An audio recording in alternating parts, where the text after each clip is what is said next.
With more snow, wind, and bitter cold on the way, ranchers right now are working to protect their livestock. The Idaho Farm Bureau is sharing the story of Teton Valley veterinarian Todd Tibbetts. He gives us an inside look at how ranchers spend long winter days and nights taking care of their cattle.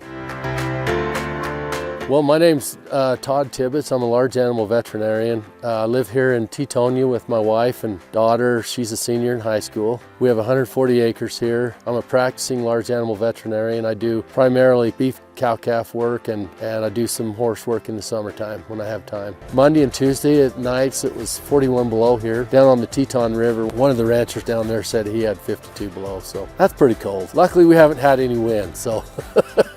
Cows have a certain ability to withstand cold climates. In the fall, they start to put on a long hair coat, and as long as they have good nutrition, they put on a good reserve of body fat that insulates their body. If it's really cold and really windy, cows need a place to get out of the wind, some kind of cover. Like down in these cottonwood trees would be a good place for cows to go. Natural, like the willow patches along stream banks are good windbreaks for cows. There's a way to build slotted fences. You don't want to block the wind completely. You want some air movement through there, but kind of the rule of thumb is 80% solid, 20% open, meaning so a slab of wood, a little bit of space, slab of wood, and that lets some air flow through there, but it'll decrease the velocity of wind for about 300 feet past that wind block, you know, based on like an 8 to 10 foot high fence. So a lot of guys do it that way. So normally for a cow, let's say at 30 or 40 degrees, a cow can get by with being fed about 2.5% of their body weight in an as-fed ration, meaning most beef cows are somewhere between 1,200 and 1,400 pounds. So that calculates out to about 35 pounds a day of hay. And that's decent quality hay forage. When it gets really cold, like 20, 30, 40 below zero, then we need to up that about 20%, which means they need to start getting about 45 to 50 pounds a day of good quality forage. Ranchers that have been in the business long enough understand that you have to feed your cows in the winter. If they lose all their body fat in the winter, they don't cycle and breed back again in spring very well. So it's a production cycle that most ranchers are very aware of, and I mean, it's the way they make their living, so they take care of their cows. Ranchers, in my opinion, are just salt of the earth people. They're people that they're not extravagant.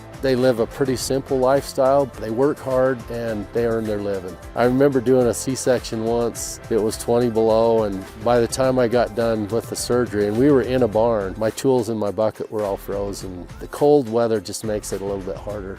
There's a couple of things that make ranching hard when it gets cold. Most ranchers use equipment to feed their cows. Most types of equipment are powered by diesel, and diesel, it's hard to keep equipment running when it gets down below 20 below. And so there's some hazards with working with equipment, mainly being able to start it in the morning after it's been that cold. Another worry for ranchers is water, because cows need fresh water every day. When it gets really cold, water starts to freeze up and access to water gets limited. Sometimes you have to be creative about ways to, you know, most ranchers have to go out and break ice in the morning when it gets really cold. When cows calve, they get very protective of their calves. When you're out there helping a cow calve or doctoring a sick calf, you want to keep the calf between you and the mother. One of the reasons I really enjoy my profession is I get to work with people that really care about people and animals. Lots of long days for ranchers right now.